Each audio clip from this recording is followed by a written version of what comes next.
He helped her move after divorce. What she said in the hallway broke him.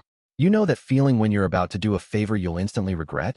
That was me, standing on the cracked concrete of a suburban driveway, regretting my decision before I even knocked on the door. Be nice, my sister had said. She's been through hell. Her friend's name was Nora, 31, freshly divorced. If you could call a year of sleeping in separate rooms and hating each other's breathing fresh. My sister had filled in all the tragic details with the urgency of a gossip with a secret. Cheating husband, mutual friends taking sides, court drama, the works. So there I was, 25, jobless for the summer, and suckered into helping her move into a tiny 2-bedroom rental that still smelled like the last tenant's dog.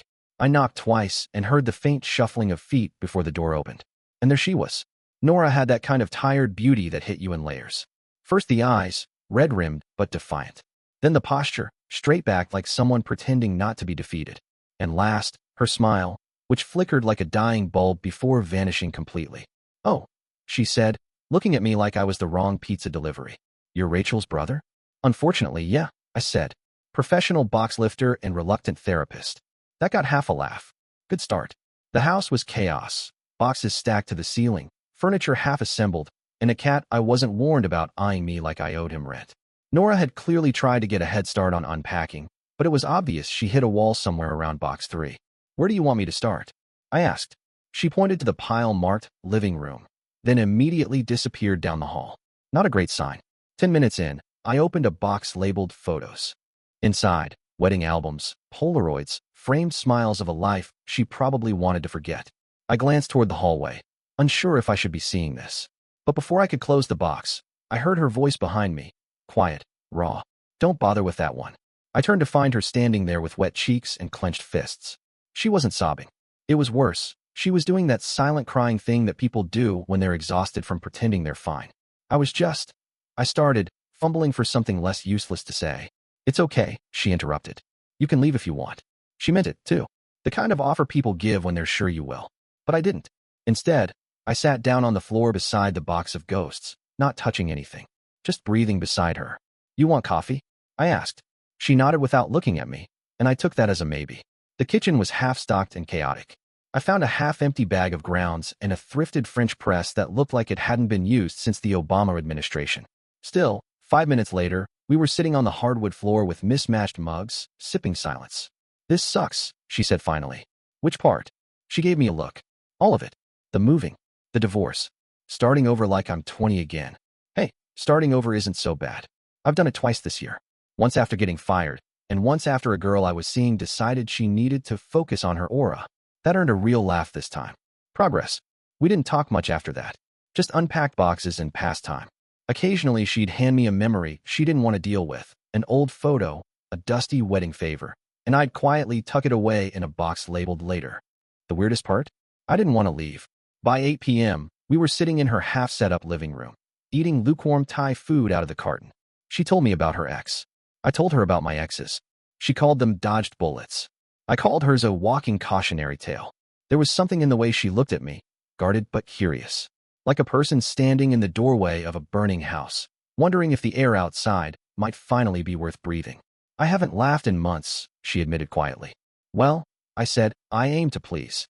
She rolled her eyes, but she smiled. And this time it stayed. When I left that night, I thought it would be a one-time thing. A good deed, wrapped in cardboard and sadness. I didn't know I'd be back the next day, or the one after that. I didn't know how hard it would become to tell the difference between helping and falling. I came back the next morning with donuts. It felt absurdly domestic, like I was cosplaying someone's dependable boyfriend. But it wasn't like that. Not officially. Not yet. Nora opened the door wearing an oversized hoodie that probably hadn't seen daylight in a week, and her hair was a mess of wild curls and elastic imprints. She looked like she hadn't slept, and for once, I didn't mean that as an insult. You're back, she said, half surprised, half suspicious. I brought pastries. So technically, I'm bribing you for labor.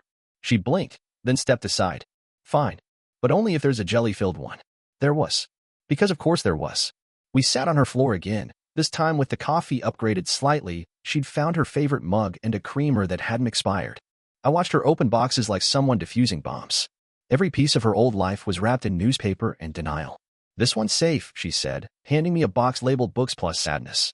Inside were dog-eared novels, some self-help volumes with aggressively hopeful titles, and a collection of travel guides with pristine spines. You ever go to any of these places?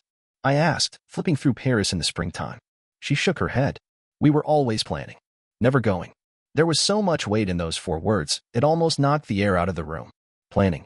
Never going. That was marriage, wasn't it? Or maybe just life. Around noon, we found the stereo. It was old, slightly dusty, but it still worked. We hooked it up and started playing whatever CDs she could find, mostly 2000s indie bands and some sad acoustic stuff that made everything feel cinematic in a breakup movie way. At one point, she sang along, quietly, just under her breath. It was off-key and hesitant, and I swear to God, it was the most beautiful sound I'd heard in months. You're staring, she said, without looking up. I'm observing. Creepy. Romantic. I corrected. She raised an eyebrow. Is this your thing? Help sad women move and then charm them with carbs and forced labor? I laughed. Only the ones who cry in doorways and pretend they're fine when they're clearly not. She didn't say anything to that. Just went back to arranging books. But her hands slowed. By 3 p.m., we were knee-deep in the closet. That was the real graveyard, clothes from another version of her life.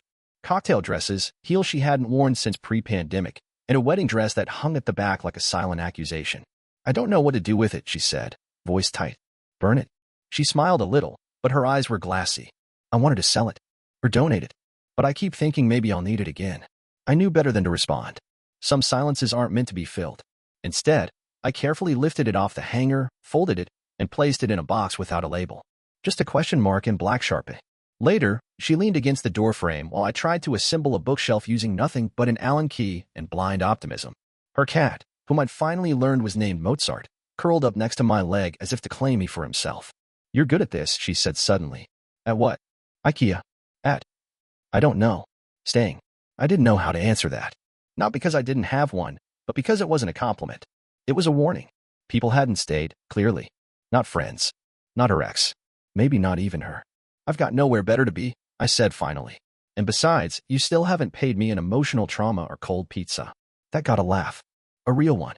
That evening, as I was getting ready to leave, she handed me a worn-out paperback with a note scribbled inside. You said you liked sad books. This one's a classic. Bring it back or I'll assume you died. The handwriting was neat. Hesitant. Like she wasn't sure she should be giving me a piece of herself, even that small. I didn't say goodbye. Just nodded and left. That night, I lay awake reading the book. It was about 2 strangers who fall in love slowly, clumsily, after both losing everything. It wasn't subtle. She might as well have handed me a blueprint to her heart.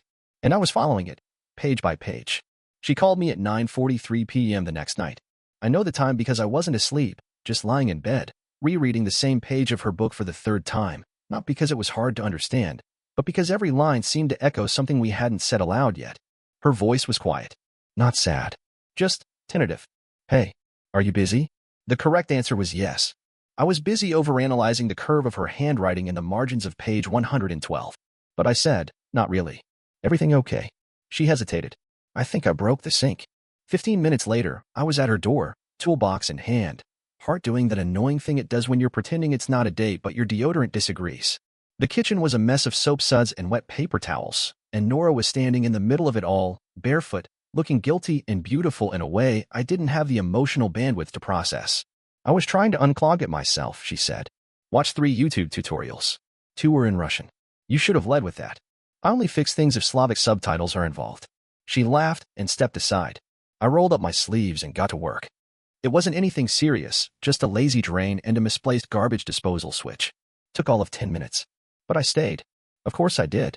She made tea, real tea this time, loose leaves and a steeping timer, because apparently she was secretly fancy when not surviving heartbreak.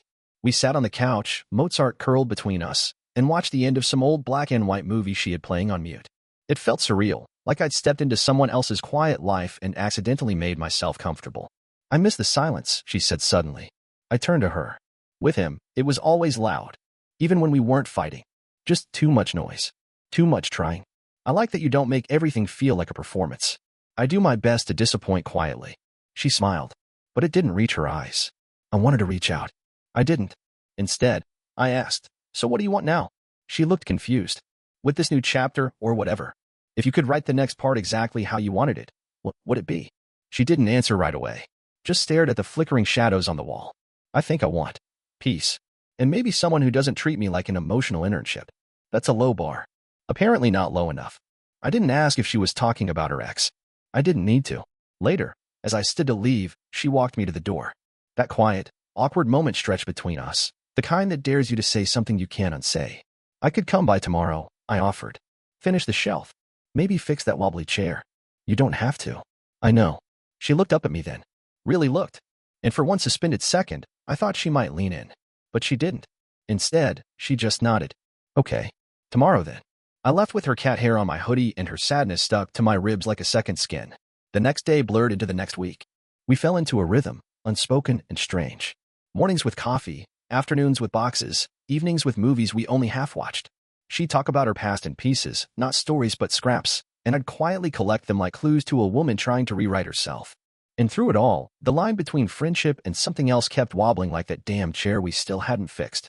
Once, I made her laugh so hard she spilled wine all over her shirt. She disappeared to change and came back in a worn band tee that hung off one shoulder. I had to physically look away. Another time, I reached for a box at the same time she did and our hands touched. Not a dramatic movie moment, just skin on skin. But the look in her eyes afterward was louder than anything she could have said. It was getting harder to pretend. But pretending was safe. Pretending meant I wasn't a rebound, that I wasn't falling for someone still bleeding. And then came the Sunday afternoon that wrecked all that. She found an old voicemail. From him. We were going through her laptop, trying to organize her files, when the audio accidentally played. His voice came out of nowhere, smooth, familiar, and apologetic in that passive-aggressive way cowards do best. Hey, just wanted to say I hope you're doing okay. I meant what I said. I still think about you. I miss Mozart. Anyway, take care. She didn't cry. She didn't rage. She just closed the laptop slowly, set it aside, and sat on the floor. I think I hate that I don't hate him, she said quietly. I sat beside her. You're allowed. I wish I could turn it off. The history. The good parts. But they stick. Like gum under a shoe. I didn't say, I could be better. I didn't say, I'm right here. I just sat with her until the room went dark and quiet again. And when I finally left that night, she hugged me at the door. Not a casual, thanks for your help hug. It was longer. Closer. And when she let go, she didn't meet my eyes. Neither did I. Nora started humming again. It was late, too late for unpacking, too early for sleep, and we were sitting cross-legged on her floor, working on a 1,000-piece puzzle we found wedged behind a bookshelf labeled Miscellaneous Emotional Damage. The picture was a lighthouse, the kind you'd find on a postcard nobody sends anymore. She hummed when she concentrated. Always a little off-key, like she didn't care if anyone was listening, which made it worse somehow more intimate. Like she trusted me not to ruin the silence. And God help me, I didn't want to ruin anything. But I was losing. Losing the grip on my own rules. Losing the argument I'd been having with myself for 2 weeks. Don't fall for her. She's not ready. You're not supposed to. But people don't fall in love the way they plan trips. There are no itineraries. Just moments.